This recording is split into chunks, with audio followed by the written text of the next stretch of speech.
Hi, I'm Tony Shaffer, the president of the London Center for Policy Research, and this is our podcast series, Thought to Action, presented by the London Center for Policy Research.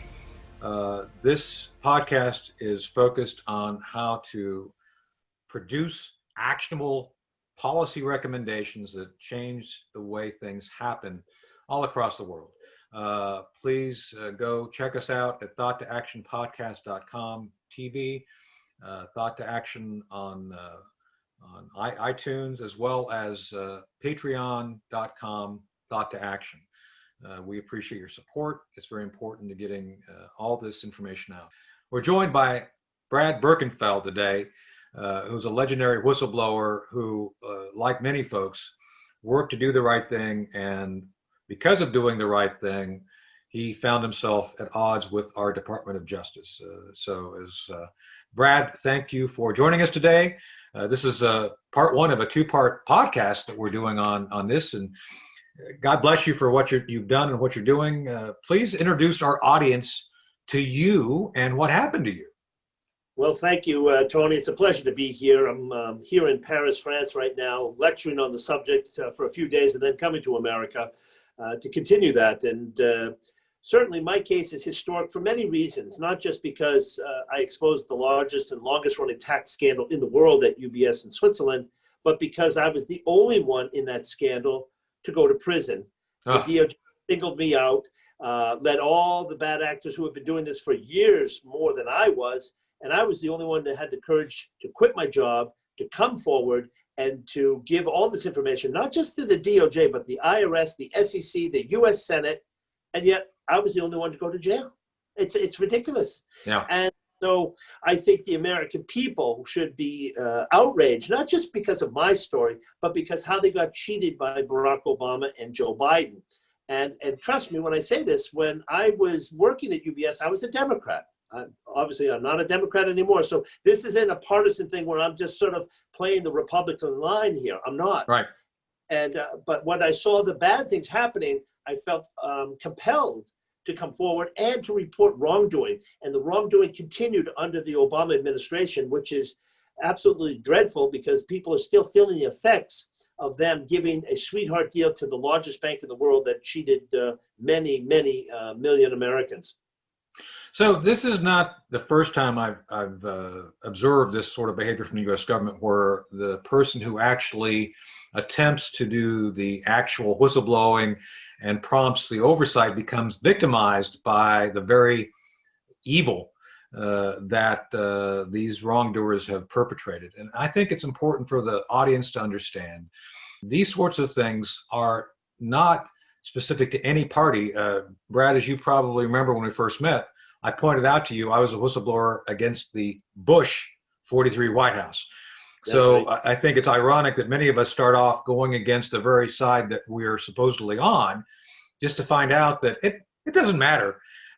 Whatever side you're on does not seek accountability. And that's what I'd like to talk to you about, because today we find ourselves in a very partisan, divisive fight between President Trump and former Vice President Biden.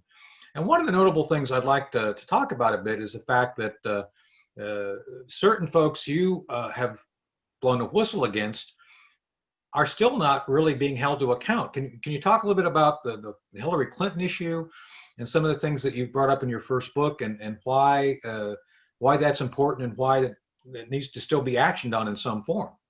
Well, this is it. It's the remnants are still alive and well. And yeah. What Hillary Clinton did as the Secretary of State, she was appointed by Barack Obama to get involved in an international criminal investigation. This is unheard of. This had nothing to do with the Secretary of State, except from the diplomatic side. But this was a criminal investigation in which our securities and tax laws were being violated for decades. But the problem with this was that she had so many donors who had offshore accounts that they didn't want to be exposed. So out of the 19,000 accounts at UBS and $20 billion in assets, Hillary Clinton gets only 4,700 clients. Now, the question has never been answered, never. Right. Who picked the names? Why only 4,700? That's a 75% failure rate.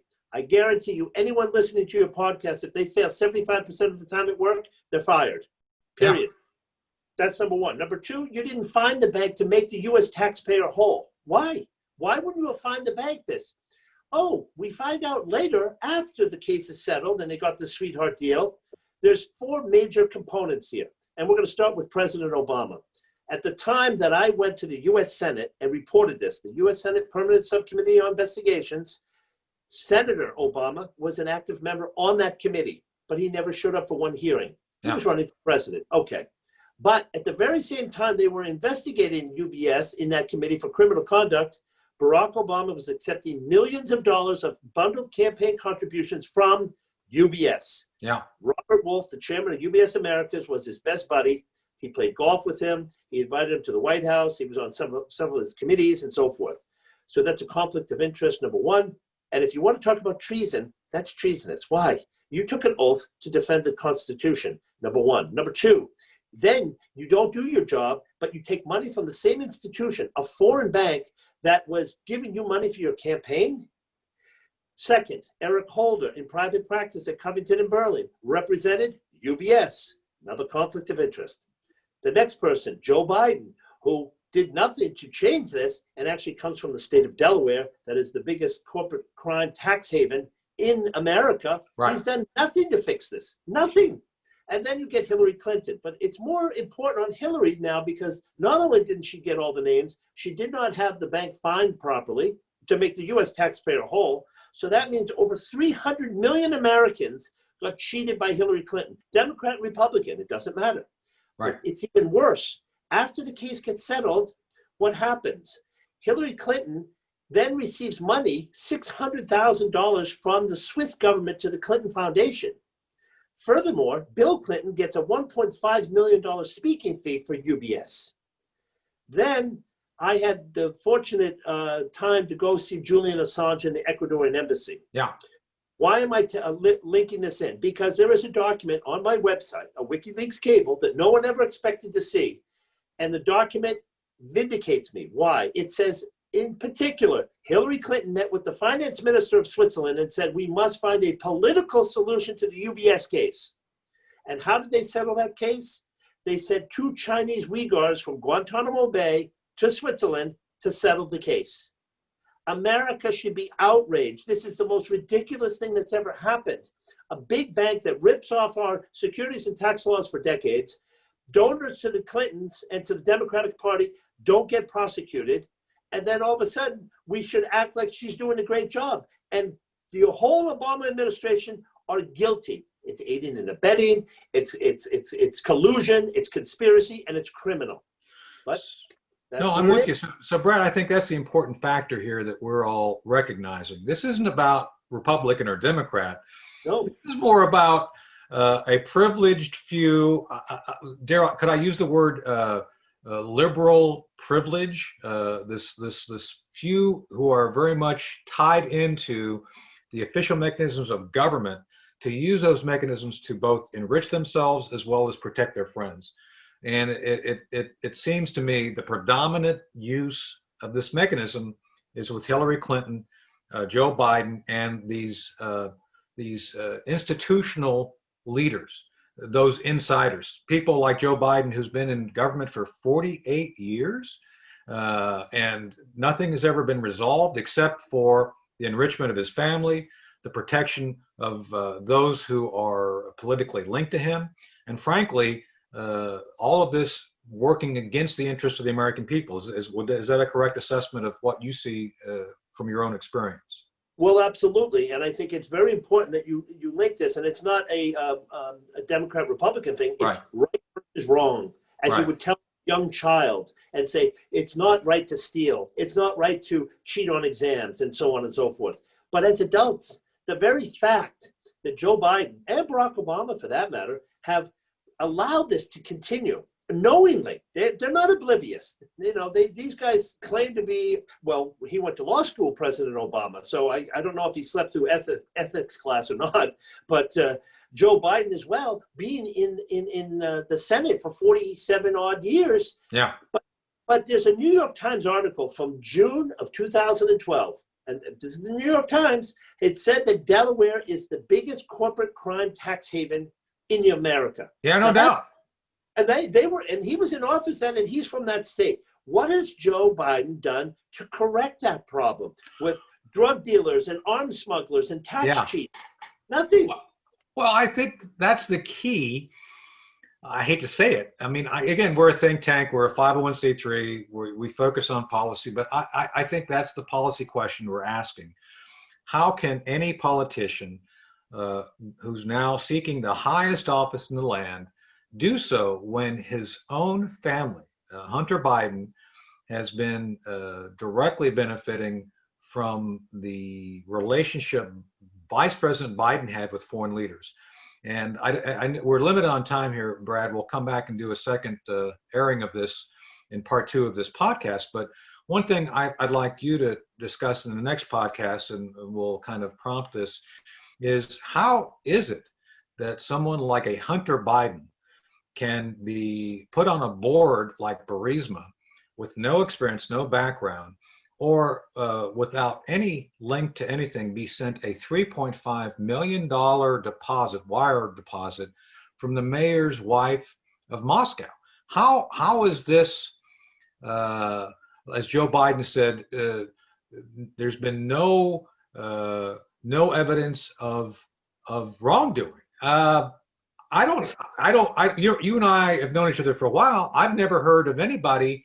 You never told me of anybody who simply just gets $3.5 million. You're a banker. How many people do you know that just happens to get a $3.5 million wire transfer because of consulting? I mean, well, and that's just one of many questions that have to be asked. And right. First is, was that a gift? And then he should have a tax, or was it a salary? But again, you touched upon it. How is it possible? He doesn't speak Ukrainian. Yeah. How about just the language? Forget about the energy side of it. He has no experience in energy. But funny enough, one of his partners is the stepson of Senator John Kerry. Yeah. And Senator Kerry, launching his boat in Rhode Island so he doesn't pay taxes in Massachusetts, and got caught for it and lied about it, of course. So John Kerry is certainly disingenuous as well. But it runs in the family, as I'm saying here. But with Hunter Biden, the very fact that he had this preferential treatment, his father was in charge of policy in Ukraine and China, appointed by Barack Obama. He put him in that position. And what they did was they took advantage of it, and they cheated the American people, period.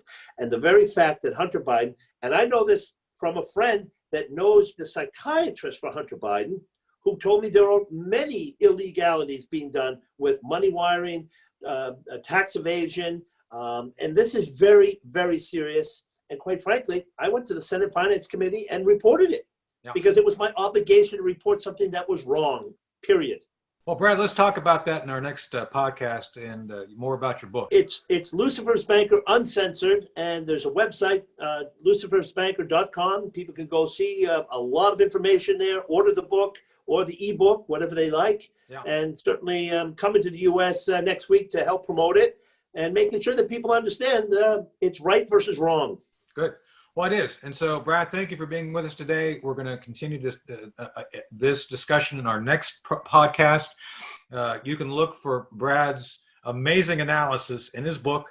We'll be talking more about this in our next podcast. There's a lot more to unpack here, as you all know.